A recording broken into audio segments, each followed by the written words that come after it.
y a bien des années, je faisais une longue course à pied sur des hauteurs absolument inconnues des touristes, dans cette très vieille région des Alpes qui pénètre en Provence. C'était, au moment où j'entrepris ma longue promenade dans ces déserts, des landes nues et monotones, vers 1200 ou 1300 mètres d'altitude. Il n'y poussait que des lavandes sauvages. Je traversais ce pays dans sa plus grande largeur et après 3 jours de marche, je me trouvais dans une désolation sans exemple. Je campais à côté d'un squelette de village abandonné. Je n'avais plus d'eau depuis la veille et il me fallait en trouver. Ces maisons agglomérées, en ruine, comme un vieux nid de guêpes, me firent penser qu'il avait dû y avoir, là, dans le temps, une fontaine ou un puits. Il y avait bien une fontaine, mais sèche.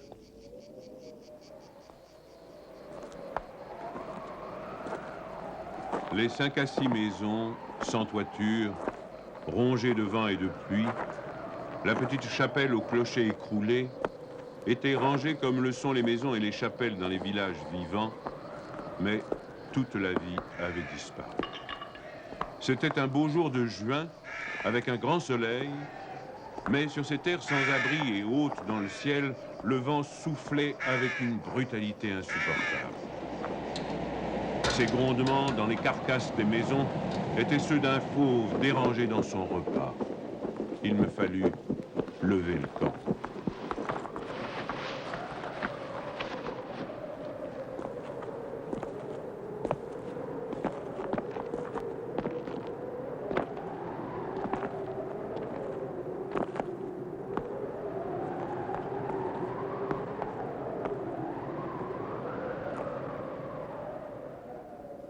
À 5 heures de marche de là, je n'avais toujours pas trouvé d'eau et rien ne pouvait me donner l'espoir d'en trouver.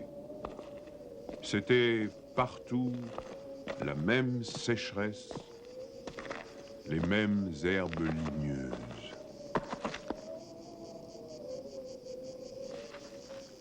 Il me sembla apercevoir, dans le lointain, une petite silhouette noire, debout.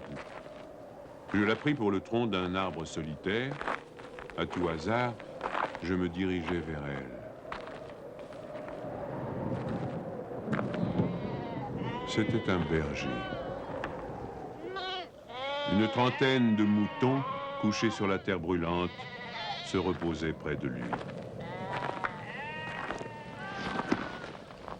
Il me fit boire à sa gourde. Un peu plus tard, il me conduisit à sa bergerie, dans une ondulation du plateau.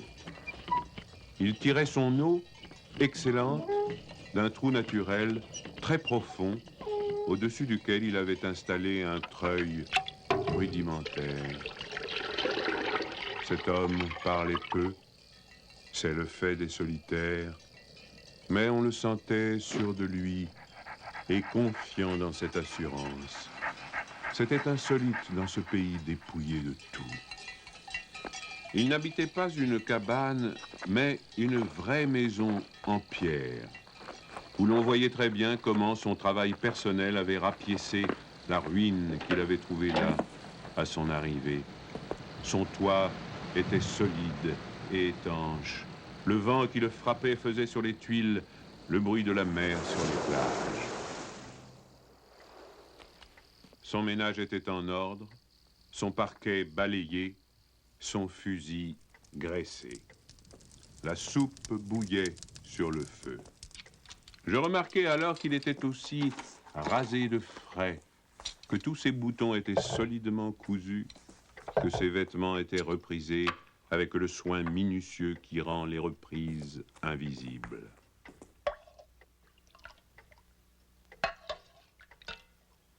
Il me fit partager sa soupe.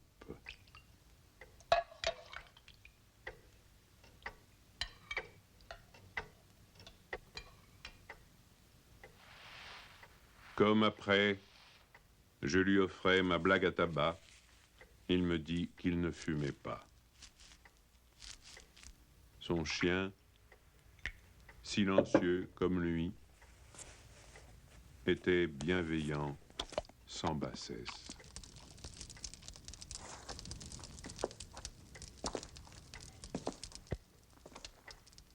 Il avait été entendu que je passerais la nuit là, le village le plus proche étant encore à plus d'une journée et demie de marche. Je connaissais parfaitement le caractère des rares villages de cette région. Il y en a 4 ou 5, dispersés, loin les uns des autres, sur les flancs de ces hauteurs, dans les taillis de chênes blancs, à la toute extrémité des routes carrossables. Ils sont habités par des bûcherons qui font du charbon de bois. Ce sont des endroits où l'on vit mal. Les familles, serrées les unes contre les autres, dans ce climat qui est d'une rudesse excessive, aussi bien l'été que l'hiver, exaspèrent leur égoïsme en vase clos. L'ambition irraisonnée s'y démesure. Dans le désir continu de s'échapper de cet endroit, les hommes vont porter leur charbon à la ville, puis retournent. Les plus solides qualités craquent sous cette perpétuelle douche écossaise. Les femmes mijotent des rancœurs. Il y a concurrence sur tout, aussi bien pour la vente du charbon de bois que pour le banc à l'église, pour les vertus qui se combattent entre elles, pour les vices qui se combattent entre eux, et pour la mêlée générale des vices et des vertus sans repos. Par là-dessus, le vent également sans repos irrite les nerfs. Il y a des épidémies de suicide et de nombreux cas de folie, presque toujours meurtrières.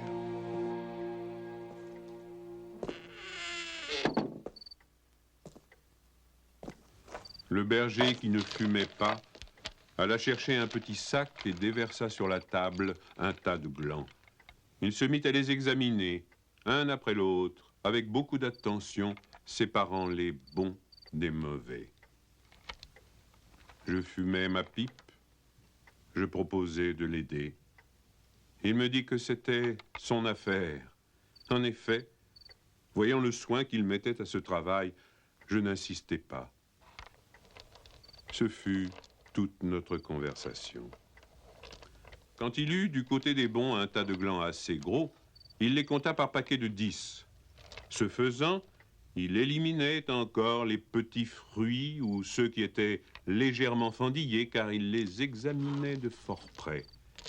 Quand il eut ainsi devant lui 100 glands parfaits, il s'arrêta et nous allâmes nous coucher.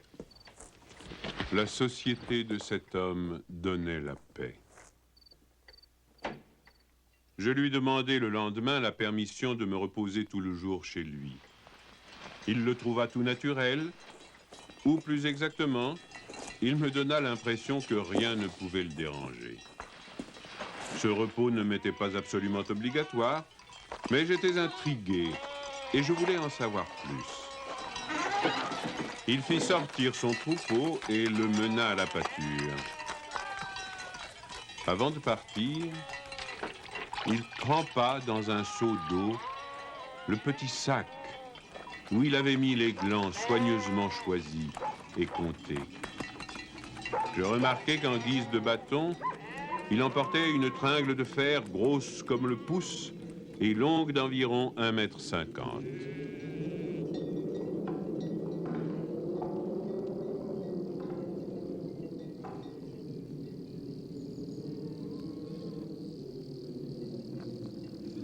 Je fis celui qui se promène en se reposant, et je suivis une route parallèle à la sienne.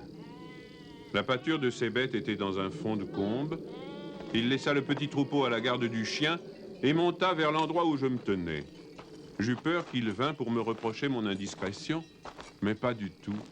C'était sa route, et il m'invita à l'accompagner si je n'avais rien de mieux à faire. Il allait à 200 mètres de là, sur la hauteur. Arrivé à l'endroit où il désirait aller, il se mit à planter sa tringle de fer dans la terre. Il faisait ainsi un trou dans lequel il mettait un gland, puis il rebouchait le trou. Il plantait des chênes. Je lui demandai si la terre lui appartenait. Il me répondit que non. Savait-il à qui elle était? Il ne savait pas. Il supposait que c'était une terre communale ou peut-être était-elle la propriété de gens qui ne s'en souciaient pas. Lui ne se souciait pas de connaître les propriétaires. Il planta ainsi ses sanglants avec un soin extrême.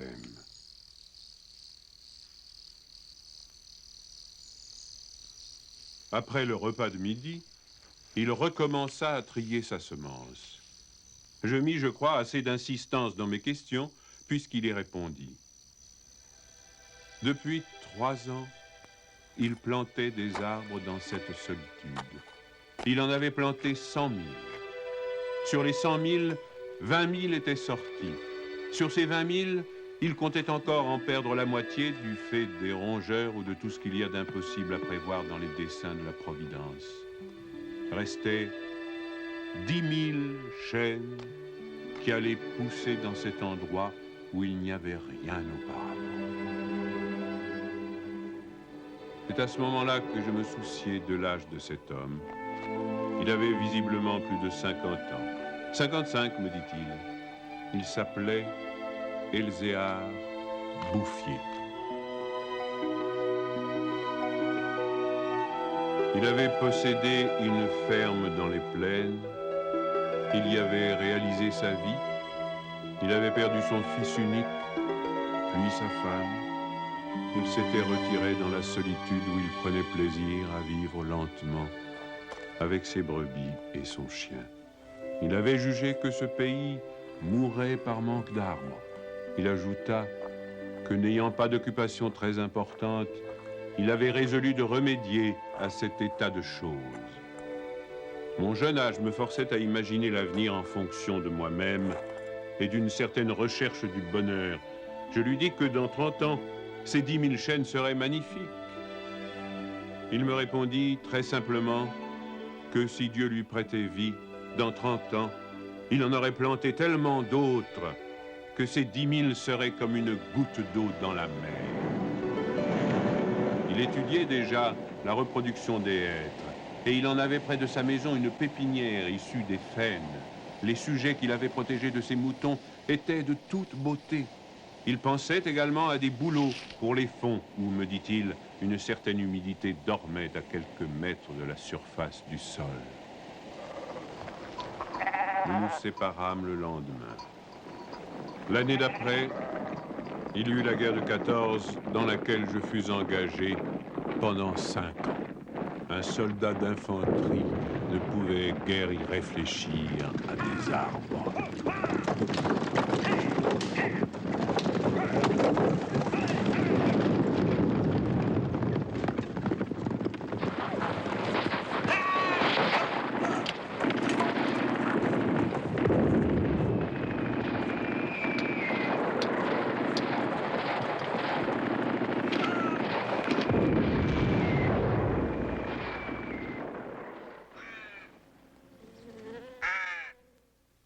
Sorti de la guerre, je me trouvais à la tête d'une prime de démobilisation minuscule, mais avec le grand désir de respirer un peu d'air pur. C'est sans idée préconçue, sauf celle-là, que je repris le chemin de ces contrées désertes. Le pays n'avait pas changé. Toutefois, au-delà du village mort, j'aperçus dans le lointain une sorte de brouillard gris qui recouvrait les hauteurs comme un tapis. Depuis la veille, je m'étais remis à penser à ce berger planteur d'arbres. 10 000 chênes, me disais-je, occupent vraiment un très large espace. J'avais vu mourir trop de monde pendant 5 ans pour ne pas imaginer facilement la mort d'Elzéar Bouffier. D'autant que, lorsqu'on en a 20, on considère les hommes de 50 comme des vieillards à qui il ne reste plus qu'à mourir.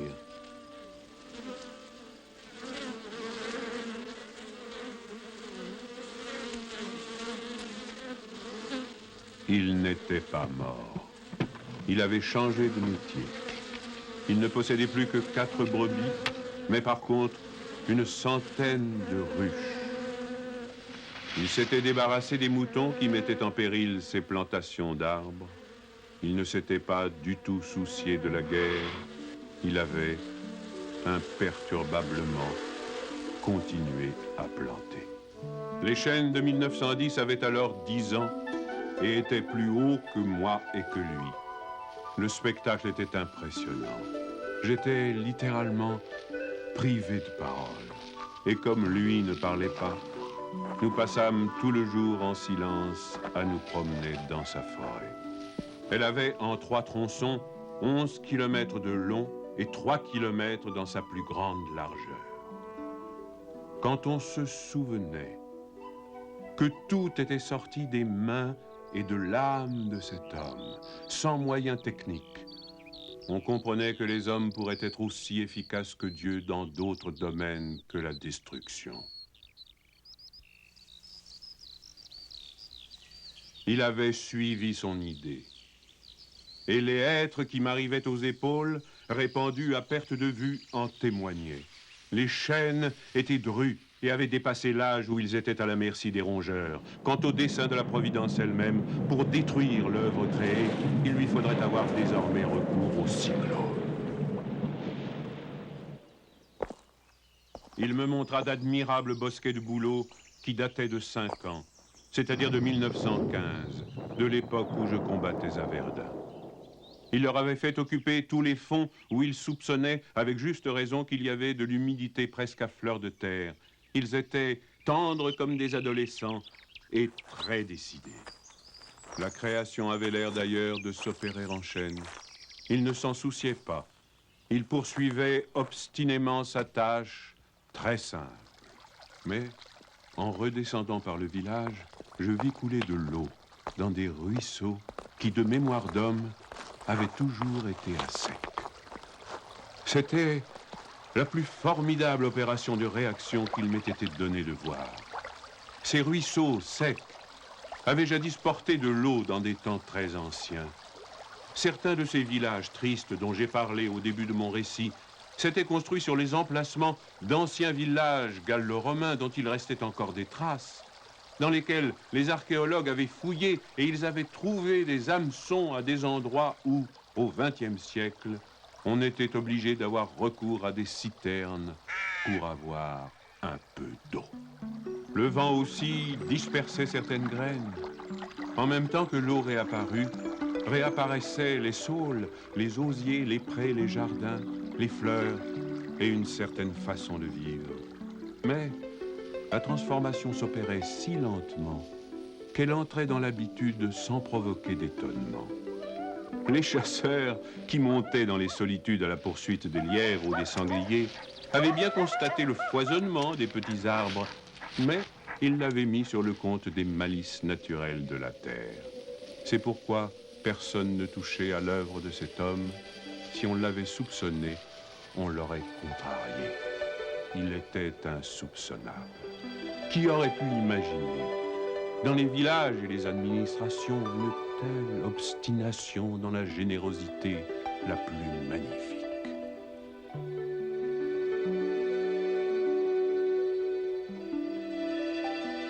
À partir de 1920, je ne suis jamais resté plus d'1 an sans rendre visite à Elzéar Bouffier.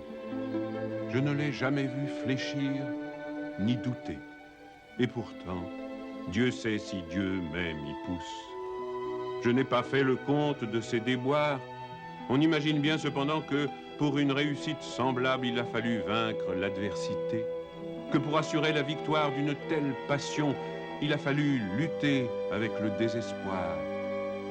Pour avoir une idée à peu près exacte de ce caractère exceptionnel, il ne faut pas oublier qu'il s'exerçait dans une solitude totale, si totale que, vers la fin de sa vie, il avait perdu l'habitude de parler. Ou peut-être n'en voyait-il pas la nécessité. En 1933, il reçut la visite d'un garde forestier éberlué.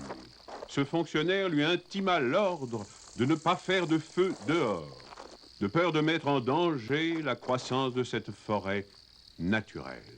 C'était la première fois lui dit cet homme naïf, qu'on voyait une forêt pousser toute seule.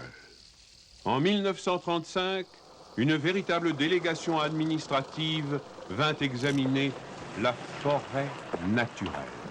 Il y avait un grand personnage des eaux et forêts, un député, des techniciens. On prononça beaucoup de paroles inutiles, on décida de faire quelque chose et, heureusement, on ne fit rien. Sinon, la seule chose utile, mettre la forêt sous la sauvegarde de l'État et interdire qu'on vienne y charbonner. Car il était impossible de n'être pas subjugué par la beauté de ces jeunes arbres en pleine santé. Et elle exerça son pouvoir de séduction sur le député lui-même.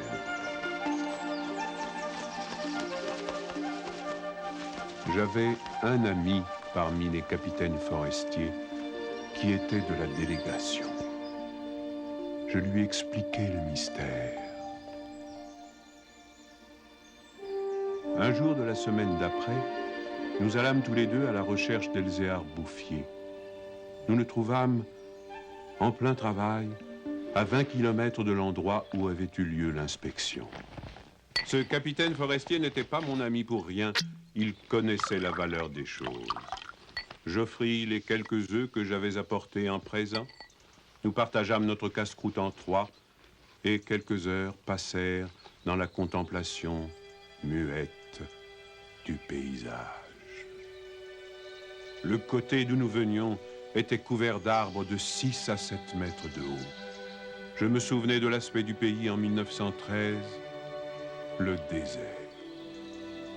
Le travail paisible et régulier, l'air vif des hauteurs, la frugalité et surtout la sérénité de l'âme avaient donné à ce vieillard une santé presque solennelle. C'était un athlète de Dieu. Je me demandais combien d'hectares il allait encore couvrir d'arbres. Avant de partir, mon ami fit simplement une brève suggestion à propos de certaines essences auxquelles le terrain d'ici paraissait devoir convenir. Il n'insista pas. Pour la bonne raison, me dit-il après, que ce bonhomme en sait plus que moi. Au bout d'une heure de marche, l'idée ayant fait son chemin en lui, il ajouta « Il en sait beaucoup plus que tout le monde. Il a trouvé un fameux moyen d'être heureux. » C'est grâce à ce capitaine que non seulement la forêt, mais le bonheur de cet homme furent protégés. L'œuvre ne courut un risque grave que pendant la guerre de 1939. Les automobiles marchant alors au gazogène, on n'avait jamais assez de bois. On commença à faire des coupes dans les chênes de 1910, mais ces quartiers sont si loin de tout réseau routier que l'entreprise se révéla très mauvaise au point de vue financier. On l'abandonna.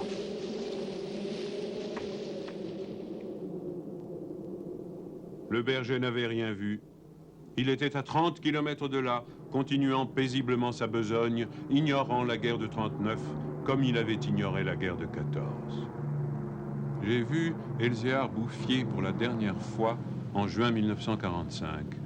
Il avait alors 87 ans. J'avais donc repris la route du désert, mais maintenant, malgré le délabrement dans lequel la guerre avait laissé ce pays, il y avait un car qui faisait le service entre la vallée de la Durance et la montagne. Je mis sur le compte de ce moyen de transport relativement rapide le fait que je ne reconnaissais plus les lieux de mes premières promenades. J'eus besoin d'un nom de village pour conclure que j'étais bien cependant dans cette région jadis en ruine et désolée.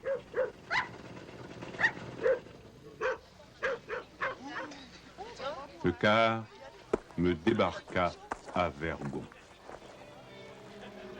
En 1913, ce hameau de 10 à 12 maisons avait 3 habitants. Ils étaient sauvages, se détestaient, vivaient de chasse au piège. Leurs conditions étaient sans espoir. Tout était changé. L'air lui-même. Au lieu des bourrasques sèches et brutales qui m'accueillaient jadis, soufflait une brise souple, chargée d'odeurs. Un bruit semblable à celui de l'eau venait des hauteurs. C'était celui du vent dans les forêts. Enfin, chose plus étonnante, j'entendis le vrai bruit de l'eau coulant dans un bassin.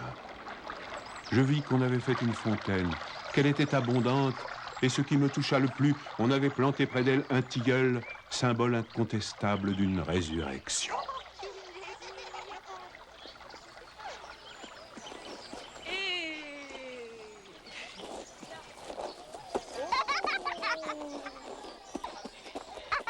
Par ailleurs, Vergon portait les traces d'un travail pour l'entreprise duquel l'espoir est nécessaire.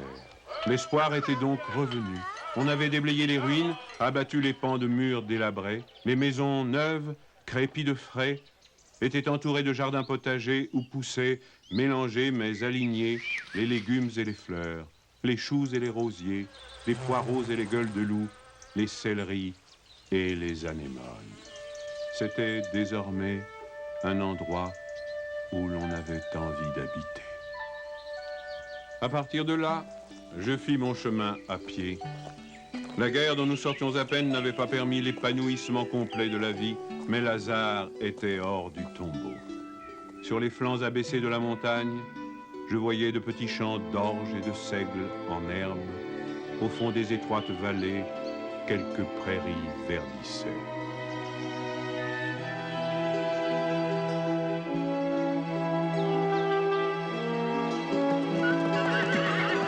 Il n'a fallu que les 8 ans qui nous séparent de cette époque pour que tout le pays resplendisse de santé et d'aisance. Sur l'emplacement des ruines que j'avais vues en 1913, s'élèvent maintenant des fermes propres, bien crépies, qui dénotent une vie heureuse et confortable. Les vieilles sources, alimentées par les pluies et les neiges que retiennent les forêts, se sont remises à couler. À côté de chaque ferme, dans des bosquets d'érables, les bassins des fontaines débordent sur des tapis de menthe fraîche. Les villages se sont reconstruits peu à peu. Une population venue des plaines où la terre se vend chère s'est fixée dans le pays, y apportant de la jeunesse, du mouvement, de l'esprit d'aventure. On rencontre dans les chemins des hommes et des femmes bien nourris, des garçons et des filles qui savent rire et ont repris goût aux fêtes campagnardes.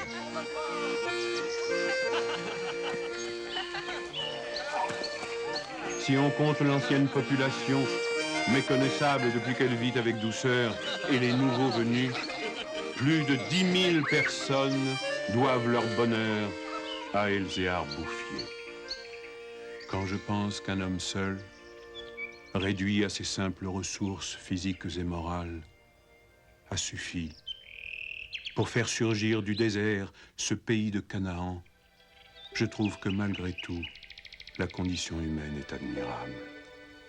Mais quand je fais le compte de tout ce qu'il a fallu de constance dans la grandeur d'âme et d'acharnement dans la générosité pour obtenir ce résultat, je suis pris d'un immense respect pour ce vieux paysan sans culture qui a su mener à bien cette œuvre digne de Dieu. Elzéar Bouffier est mort paisiblement en 1947 à l'hospice de Banon.